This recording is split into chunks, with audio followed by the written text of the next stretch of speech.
semble la date limite. Merci beaucoup. Alors, nous allons maintenant du côté de la députée de Terrebonne pour 11 minutes 38. Merci, M. le Président. Merci, collègues de l'opposition. Merci. Bonjour, Madame la ministre. Premier sujet, donc, le programme Réno-Région a été abandonné par votre gouvernement. Ma première question là-dessus est assez simple. Est-ce que c'était votre idée de couper ce programme? Alors, on a un contexte budgétaire qui est ce qu'il est cette année. Puis, on a eu une excellente discussion plus tôt sur le sujet.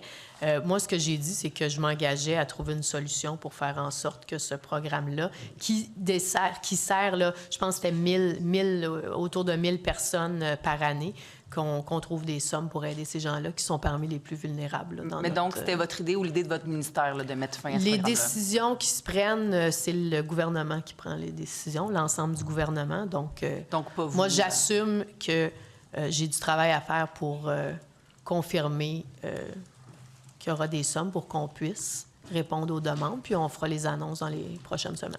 Puis là, vous disiez, vous voulez faire des efforts pour que ce programme-là, finalement, est-ce que vous allez renverser la décision ou est-ce qu'il y a un nouveau programme qui va le remplacer? Comment vous venez en aide maintenant aux personnes démunies là, pour faire ces je vais faire les annonces quand ce sera conclu. Là. Il reste des choses ça s'en vient bientôt. À ficeler. Oui, c'est important pour moi que ça s'en vienne bientôt parce que les gens font les travaux pendant l'été. Alors, il faut qu'on s'assure de répondre. Mais selon vous, est-ce que ça fonctionnait bien, Réno-Région? Le programme avait ses défis, honnêtement. Ceci dit, on en délègue la gestion au MRC. Donc, on les écoute là, quand il faut assouplir certaines règles. Ça répondait à un besoin, clairement. Ça a été énoncé. Puis, on va s'assurer de répondre à cette demande-là. Okay. Mais les MRC ont demandé spécifiquement de ne pas couper ce programme-là. Vous l'avez coupé quand même. Bien, les MRC sont sortis après le budget. Ils ne sont pas sortis avant.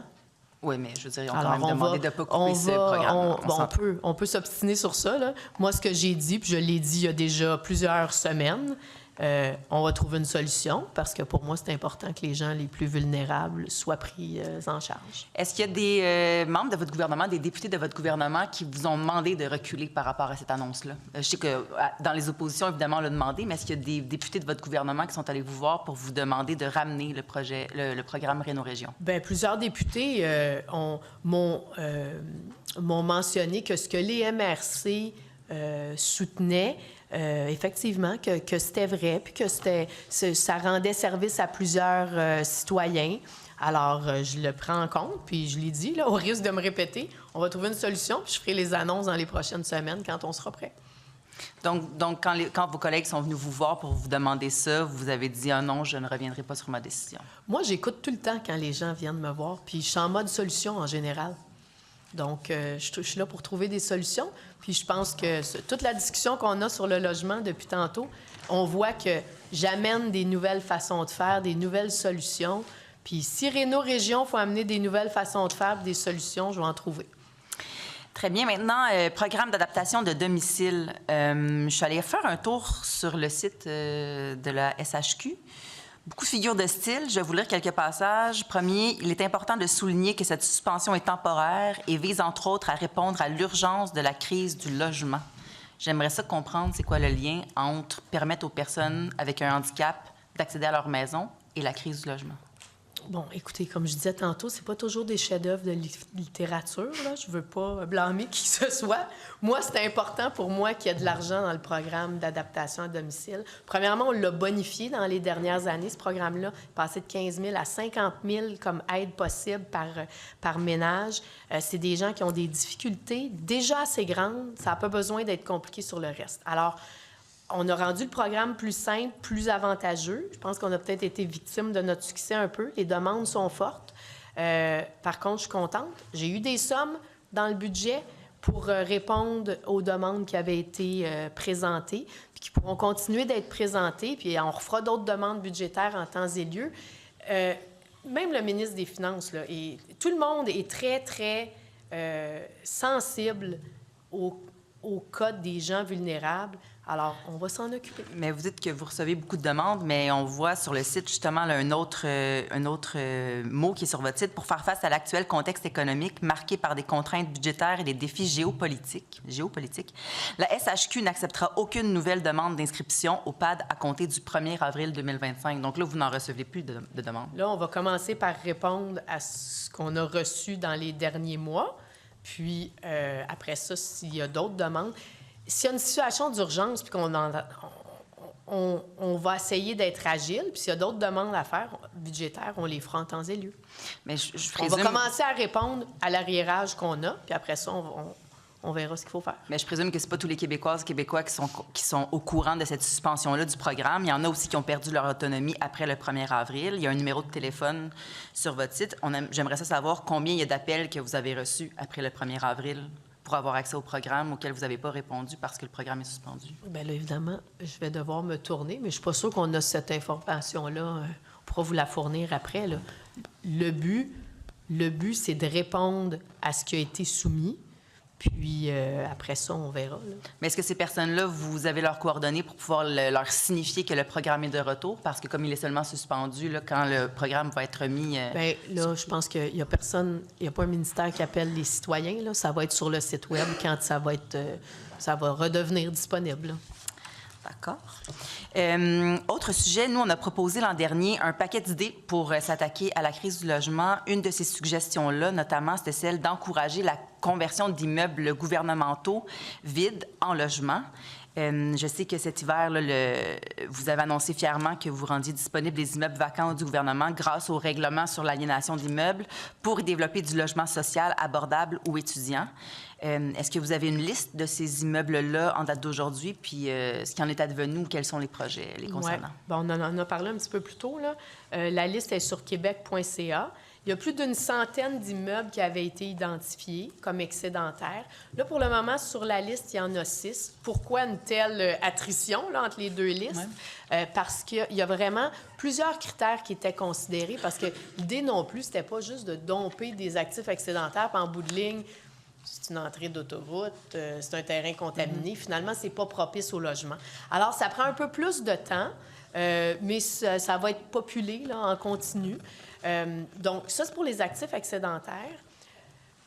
Pour ce qui est de la conversion d'immeubles, ça fait partie des stratégies, mais, tu sais, les gens disent ça puis ils pensent que c'est la solution, là, mais ça coûte excessivement cher convertir un immeuble existant. C'est sûr que d'un point de vue durabilité, ce qui est déjà construit, c'est plus écologique que ce qu'on reconstruirait, mais c'est pas toujours applicable. Si c'est un immeuble à bureau, il faut que les Mais est-ce qu'il y en a qui ont été vendus là, à ce jour d'aujourd'hui? À ce jour d'aujourd'hui, non. Okay. Mais ça fait partie des discussions, puis du modèle, puis on écoute, puis on fait des analyses. Puis est-ce qu'il y a d'autres bâtiments éventuellement qui vont être visés aussi? Là, vous aviez cette centaine-là, mais est-ce que vous allez poursuivre? Ah, bien, c'est en continu, là. Tous les ministères doivent faire cet exercice-là. C'est ça, en continu. Okay.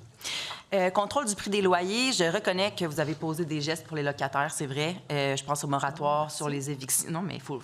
Merci. Moratoire sur les évictions des aînés. À le faire. Merci. Non, mais c'est ça, mais le moratoire sur les évictions des aînés, entre autres, je le salue. Je sais aussi que vous avez reconnu que les hausses de loyers qu'on vit en ce moment, non seulement à Montréal, mais aussi en région, là, ici à Québec, Trois-Rivières, Sherbrooke, Gatineau, en bref, partout au Québec, sont extrêmement inquiétantes pour l'accès au logement. Ma question, est-ce que vous reconnaissez que les hausses de loyers observées au Québec sont en moyenne supérieures aux recommandations du TAL? Bien, je ne reconnais pas, là. C'est du cas par cas, là. Puis les gens sont supposés suivre les règles applicables. Le TAL donne un calcul, je l'ai déjà dit au député de Laurier-Dorion, c'est un calcul pour un logement X à 1 000 $ par mois non chauffé, ça donne 5,9. Mais chaque propriétaire doit faire son calcul par logement, par immeuble. Alors, ça ne donne pas 5,9 pour tout le monde. Des fois, ça peut donner moins. Des fois, ça peut donner plus. Donc, vous ne reconnaissez pas qu'en moyenne, les hausses des loyers sont supérieures aux recommandations du TAL? Moi, je dis que c'est du cas par cas, là. Alors... OK. Est-ce que vous reconnaissez, par contre, qu'un registre des loyers, comme le propose Vivre en ville, permettrait de faire appliquer la réglementation sur le prix des loyers? Moi, je ne suis pas d'accord avec cette idée-là. Pourquoi? Il y a un coût au maintien de ce registre-là. Je pense que moi, j'aime mieux prendre de l'argent. On estimait à 50 millions là, de maintenir cette affaire-là. J'aime mieux prendre de l'argent pour construire du logement. Et par ailleurs, on est venu rendre la clause G plus coercitive avec des dommages punitifs. Donc, quelqu'un qui ne respecte pas puis qui n'indique pas le plus bas loyer payé dans les 12 derniers mois dans la clause G, bien, pourrait se voir imposer des dommages. Alors, je pense que ça a un rôle dissuasif. Mais C'est pourtant, comme ça qu'on l'a géré. le registre des loyers vous permettrait d'assurer un coût plus bas là, pour les loyers. Là. C'est facile à dire, là, mais il faut le maintenir. On va engager du monde là, pour suivre ça, puis être sûr que j'ai-tu ton bail, puis c'est-tu le bon chiffre, puis est-ce que c'est signé, puis écoute, les registres, là, ça coûte cher. Puis Ça là, ce éviterait qu'on les veut, écarts. c'est du logement. Alors moi, je suis pas dans les plasters, je suis dans construire plus de logements. Dernière question pour vous, probablement. J'émets comme hypothèse que peut-être que les lenteurs là, du FAC, juste une hypothèse, ont conduit à créer le nouveau statut de développeur qualifié dans votre ministère. C'est un peu ça semble être la voie de contournement actuellement. On souhaite tous que ça réussisse. Évidemment, les besoins sont criants partout au Québec, mais force est d'admettre que les contours de ce statut-là sont flous.